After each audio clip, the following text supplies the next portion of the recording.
It was a cold February night in 2002.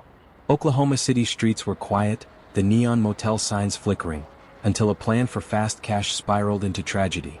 19-year-old Ronnie Wipf, a young farm worker from Montana, thought he was meeting new friends. Two women, Brandy Warden and Lenita Bateman, had charmed him and his co-worker at a local bar, inviting them back to a nearby motel to keep the night going. What he didn't know was that the women were part of a robbery setup, working with two brothers, Tremane and Zjaiton Wood. Moments after the women lured the men inside, the brothers burst in, Jake with a gun, Tremane with a knife. In the confusion, Wipf was stabbed once in the chest, the blade piercing his heart. He died within minutes. The group fled into the night, leaving a trail of panic and blood behind. Police quickly arrested all four. Jake confessed to the stabbing. Tremane admitted joining the robbery but denied killing anyone. The women acknowledged their roles, claiming they never expected violence. Yet, in court, it was Tremane who received the death penalty, while Jake got life without parole. Brandy was sentenced to 35 years and Lenita to 30. How did the follower become the condemned? The answer lies in one of America's most controversial laws, the felony murder rule. But before we dive in, make sure to hit subscribe and turn on the notification bell so you don't miss our next jaw-dropping true crime story. Oklahoma City in the 1990s was a place of contrasts. A city trying to rebuild its image after years of economic decline, yet still carrying the invisible scars of poverty, segregation, and crime that shaped the lives of those born into its forgotten neighborhoods. Amid cracked sidewalks, run-down apartment complexes, and the hum of police sirens that became part of the city's nightly soundtrack, two brothers, Tremane and Zjaiton Wood, learned early that survival wasn't a privilege, it was a skill. Their childhood was far from stable. Court mitigation records and interviews describe a household marked by constant upheaval. A single mother stretched thin between multiple jobs, absent father figures, and a community where violence wasn't shocking, it was routine. The Wood boys witnessed things that no child should ever see: drug raids in the next apartment, friends disappearing into the juvenile system, and neighbors numbing their pain through addiction. Theirs was an environment that offered lessons in instinct, not innocence. Jake, the elder, grew into his surroundings with a mixture of charm and volatility. He learned that control equaled respect, and that respect in their world was currency. By his late teens, Jake was the kind of figure others followed. Loud, fearless, sometimes cruel, always decisive. Tremane, in contrast, withdrew into himself.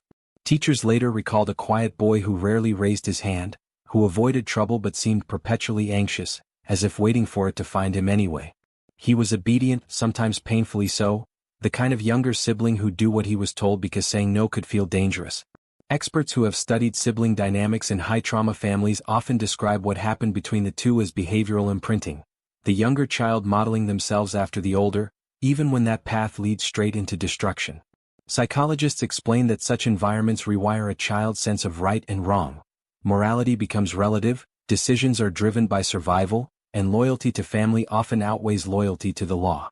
As the brothers drifted through adolescence, Oklahoma City streets became both their playground and their trap. With limited education, few job prospects, and a criminal culture that rewarded risk over restraint, it was only a matter of time before small hustles turned into serious crimes. Yet behind every bad decision lay years of learned helplessness, a quiet acceptance that the system wasn't designed to save boys like them. And so, as they entered adulthood, their identities were no longer separate. Jake was the leader, the one who acted. Tremane was the follower, the one who obeyed. The line between brotherhood and bondage blurred until neither could tell where it ended. But that raises a haunting question. If the environment you were born into leaves you believing that loyalty is survival, can you ever truly be held responsible for the path it leads you down? The events leading to the death of 19-year-old Ronnie Wipf, a migrant farm worker from Montana, began months earlier in Oklahoma City. Wipf and a co-worker, Arnold Kleinsasser, were staying at a local motel while working temporary jobs. On the night of the crime, they met two women, Brandy Warden and Lenita Bateman, at a local brewery. The women seemed friendly, and after a few drinks, they invited the men back to their motel room to continue celebrating. What Wipf and his friend didn't know was that the women were part of a robbery setup. Behind the scenes, the women were working with Tremane Wood and his older brother Jake Wood. The brothers had planned to rob the men, believing they carried a large amount of cash from their farm work. The women's role was to lure the victims to a motel room and signal the brothers when the time was right. Once everyone arrived at the motel, the situation turned tense. When the victims didn't have as much money as expected, Brandy and Lenita drove one of them to an ATM. During that time, the brothers prepared to confront Wipf.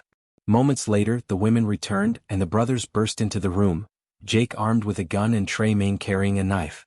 A violent struggle followed.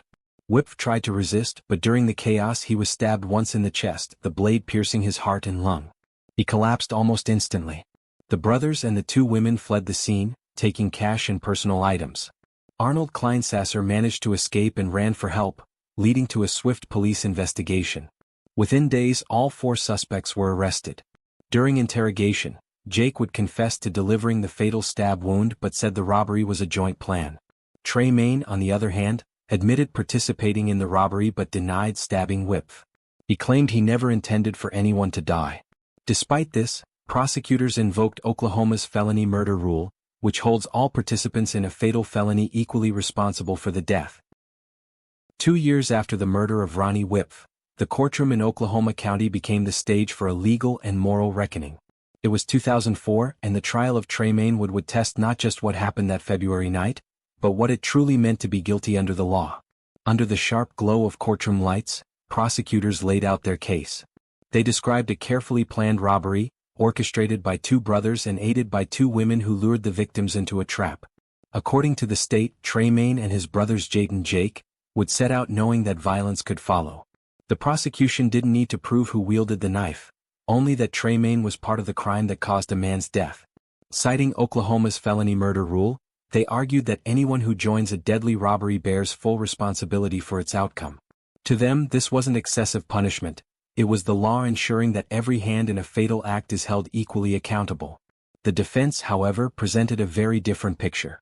Tremane's court-appointed attorney insisted that his client never intended to kill, and that the real aggressor was his older brother, Jake, a man Tremane had feared and followed all his life. Witnesses described Tremane as quiet, submissive, and deeply influenced by his brother's dominance. The defense contended that Tremane's involvement was driven by loyalty and fear, not cruelty or greed. But emotional nuance had little place in a courtroom ruled by legal absolutes. Throughout the proceedings, the gallery reflected a divided public. Members of Wipf's family sat through every word, some demanding the harshest penalty, others unsure if another death would bring them peace. Reporters filled headlines with questions of justice, fairness, and fate, each trying to capture the tension between moral sympathy and legal duty. When the verdict was read, the outcome stunned many. Tremane Wood was convicted of first-degree murder and sentenced to death by lethal injection. His brother Jake, who had admitted to stabbing Wipf, received life imprisonment without parole. The decision left even veteran observers uneasy. The man who confessed to the killing would live, while the man who followed him would die. The 2 women who helped lure the victims, Brandy Warden and Lenita Bateman, were also convicted for their roles in the robbery. Both received lengthy prison terms. Warden was sentenced to 35 years, while Bateman received 30 years after cooperating with investigators. In later years, legal experts revisited the case, calling it a symbol of the felony murder rule's moral complexity, a doctrine meant to enforce justice, but one that sometimes blurs the line between punishment and proportion. When Jake Wood died in prison in 2019, Tremane became the last living link to that night, carrying the weight of 2 brothers' choices and a justice system still under scrutiny. For over 2 decades, Tremane Wood has waited, sometimes in silence, sometimes in protest, for a system that rarely changes its mind. Since his conviction, Tremane has lived inside the concrete confines of Oklahoma State Penitentiary in McAlester, where death row occupies a world apart, a narrow corridor of cells built for isolation rather than rehabilitation. Each day unfolds according to a rigid pattern: meals slid through metal slots, brief recreation in a caged yard under constant surveillance, and endless hours of stillness broken only by the hum of fluorescent lights and the echo of steel doors. For men awaiting execution, time loses its meaning. Days blur into months and months into years until waiting becomes a way of life. Prison records show Tremane's journey behind bars has been anything but simple. Early reports describe anger and defiance, a young man adjusting to life in confinement by masking fear with hostility. But over time his behavior began to shift. In clemency filings, prison staff noted periods of calm and compliance. Moments when he took on small responsibilities, mentored younger inmates, or immersed himself in reading and reflection. Yet those same records also mention disciplinary write-ups for contraband and minor altercations, painting a portrait not of a model prisoner, but of a man at war with his circumstances. and perhaps with himself. Psychological evaluations conducted over the years reveal layers of complexity beneath the surface. Experts describe Tremane as emotionally stunted, burdened by deep-seated trauma stemming from an unstable childhood marked by neglect, abuse and exposure to crime. They noted traits of learned helplessness, the idea that years of feeling powerless had conditioned him to submit, even when submission led to disaster.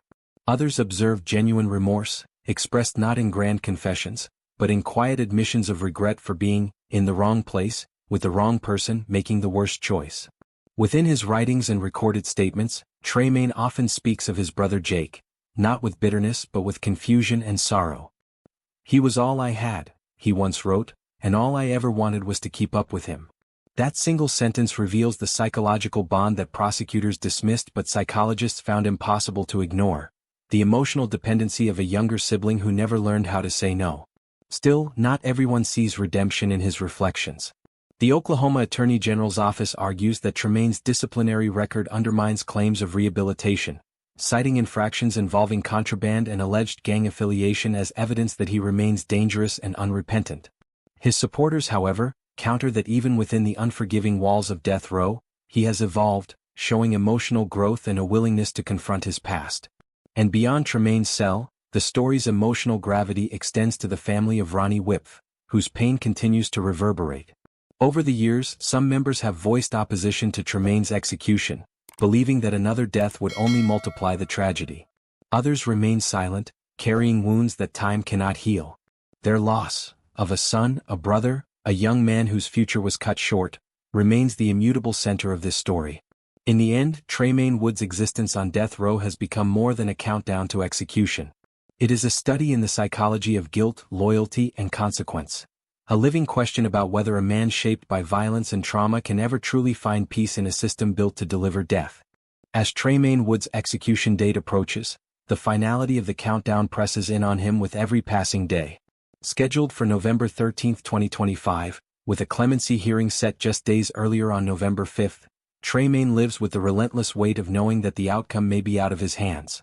More than 2 decades on death row have transformed him. A young man who once followed his older brother into a fateful night has spent years confined in a small cell, forced to confront not only the crime itself, but the life he led afterward.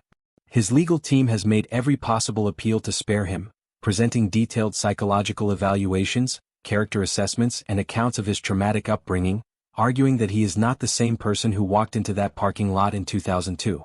Tremane himself has reflected quietly, sometimes in writing, sometimes in statements to authorities, acknowledging his presence and choices while insisting he never struck the fatal blow. Inside the prison walls, he endures the isolation and anticipation of those final days, living each moment with the knowledge that the clemency decision could be the only thing separating him from execution. And so, as the world watches and the calendar counts down, Tremane Wood stands at the center of his own story, not history, not circumstance, not even the law, but the reality of a man facing the ultimate consequence, waiting for November 5 and knowing that the fate decided there could seal the final chapter of his life on November 13. If Tremane Wood's story has left you questioning justice, morality, and the human cost of our choices, we want to hear from you. What do you think? Should Tremane Wood face execution under the felony murder rule, or has he paid enough for a crime he didn't physically commit? Share your thoughts in the comments below.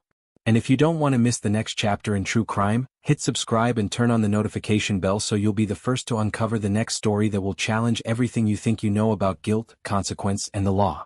Every life has a story, make sure you witness it,